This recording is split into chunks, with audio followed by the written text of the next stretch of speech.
tatlong tanong na lamang po sa inyo. Sabi niyo po sa amin, kayo mismo ay nakapansin na may kakulangan doon sa acknowledgement receipts. Pero, nung verify niyo iyon, ang mga iyon kay Colonel La Chica, tinanggap niyo na lang na confidential ang paliwanag niya. So, sa intindi niyo po, ano po yung required doon sa joint circular? Tiwala ba o resibo?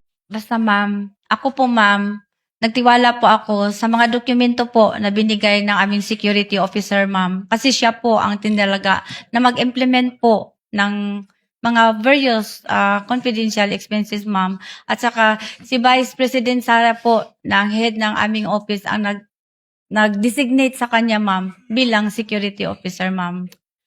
Okay po. Huling pangalawang tanong ko.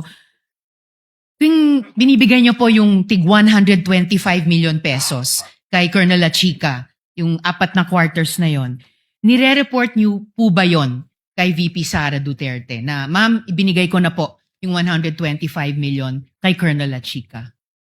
Yes po ma'am. Okay. Naka-record po yun ang sa CDR po ma'am na nag-release pa ako kay Colonel La Chica.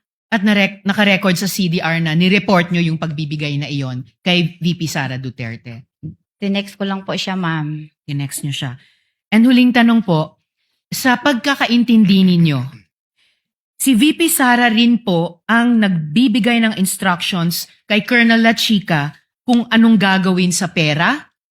Tama po ba yon? Hindi ko alam ma'am. Hindi nyo alam. Alright. Salamat. Muli. Salamat ma'am. Miss Gina. Salamat po, Just Mr. a few Presiding from the Officer.